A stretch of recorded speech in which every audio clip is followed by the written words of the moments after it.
Wife demanded a divorce for her wealthy lover, but then he lost everything and she wanted me back. I was crying so hard I could not believe what I was hearing. The lady I had loved for years, my wife, stood in front of me and asked for a divorce. Why her?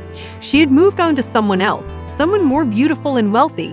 I could hardly process the treachery before my heart broke into a million pieces.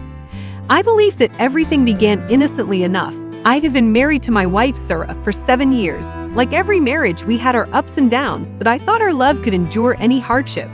That is, until the day Sarah revealed the shocking information. "I want a divorce," she remarked in an emotionless voice. The earth seemed to have been torn out from beneath me.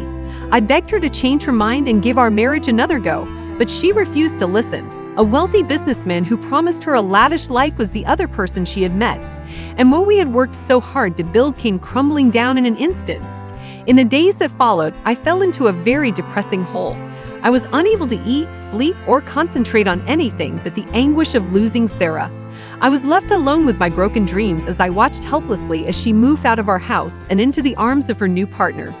However, as the weeks stretched into months, an unforeseen event occurred. It seems that Sarah's affluent boyfriend was not as reliable as she had believed. Due to controversy and corruption, his corporate empire collapsed, leaving him bankrupt and humiliated. Without warning, Sarah was left unprotected and alone with nowhere to turn. To be honest, I felt a little relieved that Sarah had finally gotten her just desserts. However, I couldn't help but feel a little sorry for her. She was still the woman I had loved for so long, in spite of everything she had done. I was conflicted when Sarah knocked on my door and begged for my forgiveness. There was a part of me that wanted to reject her and let her pay for her misdeeds. However, there was a part of me that was unable to deny the love that persisted between us. Ultimately, I decided to let her go, not because I thought she deserved it, but because I realized that harboring resentment would only damage my own feelings. Rebuilding our relationship one step at a time, we started from begin. Though it hasn't been simple, Sarah and I are gradually coming back to one another. We've both gained insightful knowledge about forgiveness, love, and what it really means to be committed. And even though there may have been a lot of suffering and betrayal along the way, I think it has ultimately strengthened us. I'm not sure I feel sorry for Sarah's rich boyfriend. Though he might have lost his riches, he did acquire something far more significant in the process. A humility lesson and the understanding that material wealth cannot purchase true pleasure. Ultimately, love prevailed over treachery, and Sarah and I rose from the ashes to become stronger than before, and I will always be appreciative of that. Rebuilding trust was just as important to us as forgiving Sarah in order to mend our relationship. Once broken, trust is difficult to rebuild. It requires time, patience, and careful attention to detail, much like trying to fix a broken vase. Sarah was aware of this and was prepared to go above and above to regain my confidence. She was determined to put things right, honest about her thoughts, and candid about her actions. And the barriers I had erected around my heart started to give way gradually but steadily. We began with modest tokens of kindness, like a sincere smile, a comforting touch, or an apology. These modest deeds of compassion allowed us to connect on a deeper level by bridging the distance between us. We shared our worries and anxieties candidly, exposing our weaknesses in a manner we had never done before. Our relationship became stronger every day. Together, we shared tears and laughter and rediscovering the bliss of just being in one another's company. And as we made our way through the difficult process of reconciliation, we came to value our love even more. It is said that the secret to releasing oneself from the bonds of bitterness and hatred is forgiveness. And I realized how accurate that sentence was when Sarah and I set out on our path of healing. It was never the intention of forgiveness to justify Sarah's behavior or to deny the damage she inflicted. It was about letting go of the hatred and rage that had taken over my life so that I could recover and go on. Naturally, it was not simple. There were times when I thought that the memory of Sarah's adultery would finally consume me, when the hurt of betrayal would finally overcome me. But every time those emotions came up, I made the decision to meet them head-on and recognize them without letting them rule me. And the wounds started to heal, quite slowly at first. The bitterness turned into compassion, and the rage subsided into acceptance. A profound sense of thankfulness for the knowledge acquired, the resilience acquired, and the chance to start our relationship over again emerged in its stead. Sarah and I are about to start a new chapter in our lives today. Betrayed, we have been tested, but we have come out of it stronger and more resilient than before. Although our trip hasn't been simple, it has been worthwhile. We now know how to treat each other with greater respect, speak honestly, and never take our love for granted. I am excited about what is ahead and full of hope as we look to the future. Despite all of the ups and downs in our love journey, one thing has remained constant: our undying dedication to one another. So holding hands, we venture fearlessly into the future, prepared to meet any obstacles that may arise. I'm confident that we can conquer anything as long as we have each other. And there is the real power of love, my friends. Sarah and I were able to move past our previous challenges and embrace the present with a renewed feeling of appreciation and thankfulness. We reveled in life's small joys, such as the warmth of one another's embrace, the laughter that permeated our house, and the dreams that united us. The days of doubt and ambiguity were over. Rather, we embraced each day as if it were our last, living it with focus and purpose. We learned to feel the agony of losing our love, so we stopped taking it for granted. We set out on new experiences and traveled to new places together.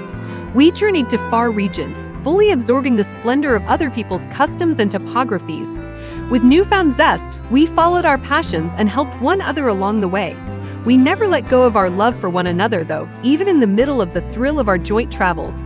It served as the cornerstone around which our lives were constructed and the lighthouse that got us through the worst of circumstances. Sarah and I dared to dream again as we looked to the future. We envisioned us getting old together, seeing our kids succeed and our grandkids prosper. Our ambition was to leave a loving, compassionate, and resilient legacy that would live on long after we were gone. More than anything, though, we imagined a loving, humorous future in which we could always encourage and support one another in whatever we did. After all, our love was what ultimately brought us back together, stronger and more unified than before. Thus, with hearts full of hope and expectation, we were on the cusp of a new chapter in our lives. We were certain that with each other, we could conquer any obstacles that came our way. Because ours was a love that had endured the ages, a love that had survived betrayal and come out stronger on the other side.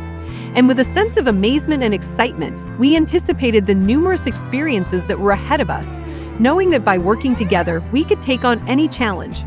During these introspective times, Sarah and I would frequently get overcome with thankfulness. We are grateful for the second opportunity we were given, the love that got us through our worst times, and the steadfast help from friends and family who were there for us no matter what. We recognize the fleeting nature of life and the value of each time we spent together, so we never took anything for granted. Every dawn served as a reminder of the wonder of fresh starts, and every dusk demonstrated the enduring power of our love. And when we thought back on our experience, the highs and lows, the victories and disappointments, we were struck by how resilient the human spirit truly is. We had the strength to persevere and fight for the love that meant the world to us, even in the darkest of times. Sarah and I became closer every day as a result of the struggles we had endured together. We treasured every second we had together, laughed more freely, and loved more passionately. Even though our love had been put to the test and tried, it had ultimately triumphed. Because our love had persevered in the face of such adversity, it was a love that had no bounds. Looking back on our path, we saw that it was about finding the genuine meaning of love, not only about overcoming betrayal or reestablishing trust. A love that was compassionate and patient, resilient and forgiving. A love capable of curing even the most severe wounds. So with hearts full of love and thankfulness, we strolled hand in hand into the setting sun.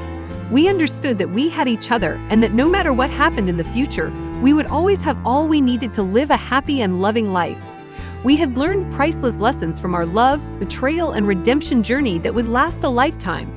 We discovered the value of open communication, integrity, and trust in a partnership.